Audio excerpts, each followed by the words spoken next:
lot of times, people think they need to be a professional planner to organize their life and create solid meal plans. Well, in this video, I'm going to share with you the top 5 planning systems for your everyday that will help you get organized and meal plan like a pro.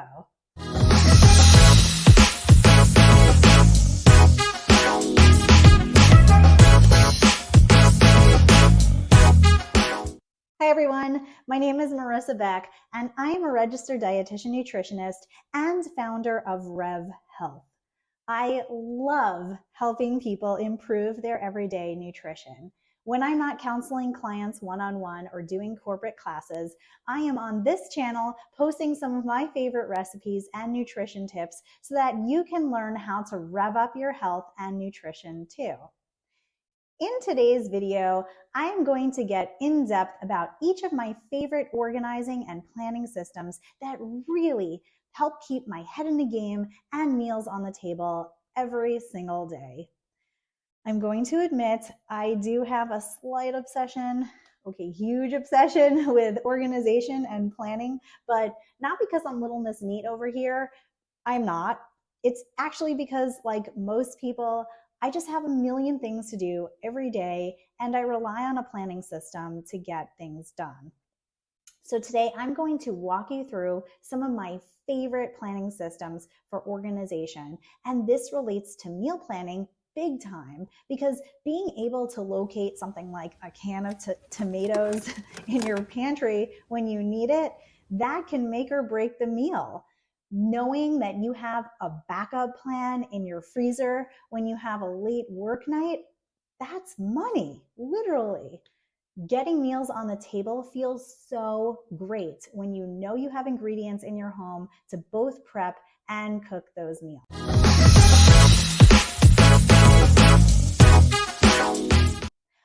I like the company Organize 365. I stumbled upon Organize 365 a few years ago when Marie Kondo came on the scene. And while I have aspirations to tidy my home all Kondo method, I needed something a little less intense when I was first starting out. Lisa Woodruff, the founder of Organize 365, has a down-to-earth, humorous approach that really resonated with me. Her philosophy of improvement over perfection is the same as mine when it comes to helping my clients with their nutrition, so I knew that her approach would really work for me. So I bought into the whole 100-day home organization program and her Sunday basket system. With so many daily moving parts to handle between work, children, family, and the many activities that we all have, and the items that we have to store in our home in order to partake in those activities, there needed to be a method to the madness. The main idea of Lisa Woodruff's Sunday basket system and 100-day home organization program is to first declutter, then organize, and then finally enjoy more productivity. And this makes sense, right? We can't plan and cook meals when we can't find anything. When I help people with their meals, I might also have them focus on reorganizing their pantries and kitchens and making enough space for the types of foods that they really enjoy, but also eat regularly in order to assemble meals quickly that are nutritious, delicious, and easy. I know this seems so simple because it is. We don't need to make the process harder by letting our schedules and our pantries overtake us. While I love planning out the week ahead, and I show you how to do that in this next part of the video, you don't need to plan all that far out in advance if you have staple ingredients in your home ready to go.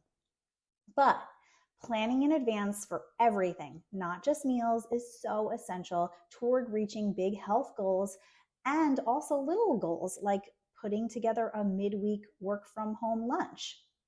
So I created my own Sunday ritual adapted from Organize 365, and my Sunday ritual and routine was really born from the Sunday basket system and evolved into this plan out the week ahead approach, which leads me to this next section about planning.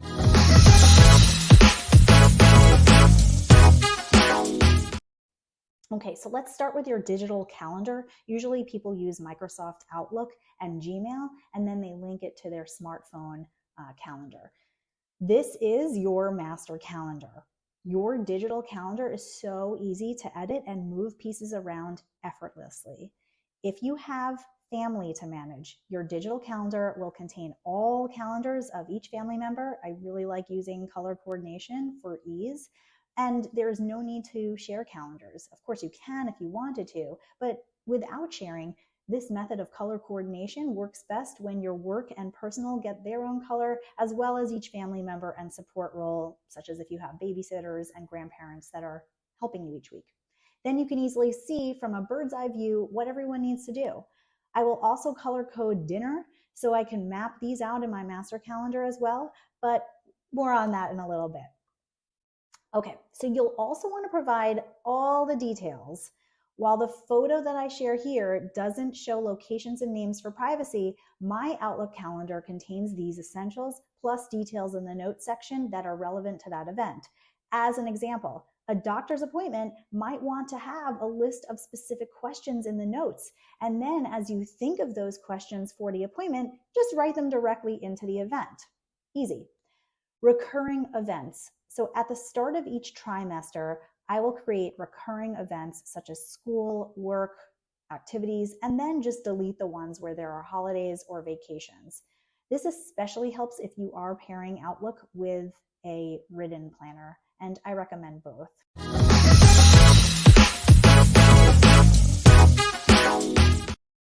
I also want to talk about the family planner system. So new to us this year is the Skylight calendar. This calendar syncs with my color-coded calendar and sits in the kitchen so that everyone can see what's happening for the whole week. I used to rewrite our week into this amazing family calendar, which is also on my resources page, but the additional work to record my week has now been efficiently delegated to the Skylight. Skylight added a few new additions, which I love, including they now have chores, grocery lists, to-do lists, a dinner plan.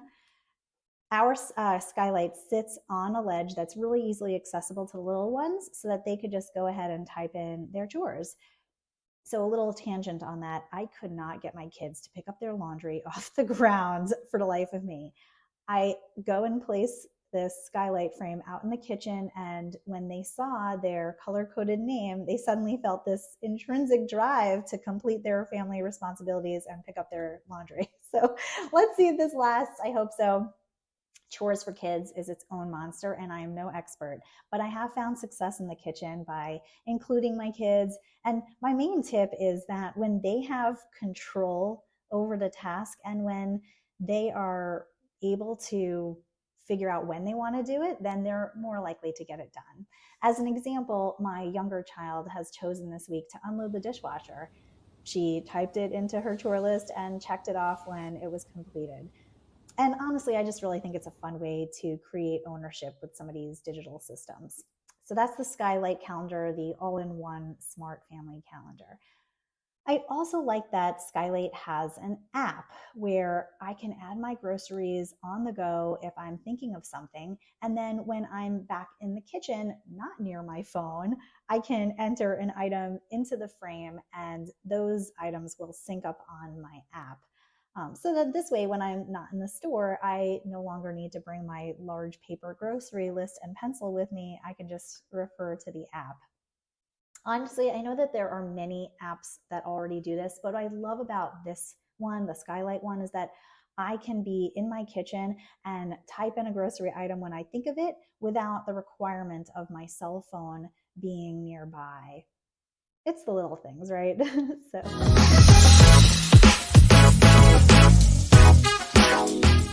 So let's talk about paper planning systems. And this is something that is so helpful to anyone who has kids or grandkids, or they just have a lot of things that they have to remember, especially if kids have to remember things that they couldn't possibly remember themselves, like pajama day or book fair money. I mean, I really needed a system myself that I felt in control about when life felt rather out of control, especially between carpooling, aftercare, random days off, play dates, homework, medical needs, food needs, school events, everything else in between.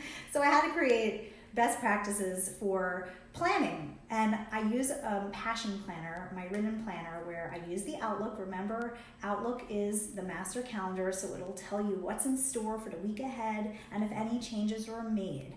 Why record it all again on paper, even if you have it all on your phone? So if you're a read-write learner and you really like to have a place to jot down everything and you want to time block your day, I promise you that when you try this method, you will miss nothing. And you'll prioritize all the right things each day around your weekly responsibilities. Number 2, how I like to use this is your written planner only organizes the week ahead, and it's used each week to really plan that upcoming week. I like Sunday as planning day for Monday through Sunday. I'll also use the weekly written calendar to time block things like exercise and meal planning and list out my dinner meals for the week. Your written planner, it can be used as a daily planner to organize the night before and see if meetings were added or moved by colleagues so that you can estimate open time blocks for exercise or self-care. It can also be used as a mental written check-in. I do like both the weekly and daily planners by Passion Planner, but one planner is sufficient for most people when they start out. When it comes to weekly execution, every Saturday or Sunday, look at your Outlook calendar as a guide to then help write out in your planner what's on the agenda for the upcoming week. This is always where colorful pens come in handy. I have my favorite Sharpie pens in the miscellaneous section of my website on the resources page, but of course this is optional and not strictly necessary.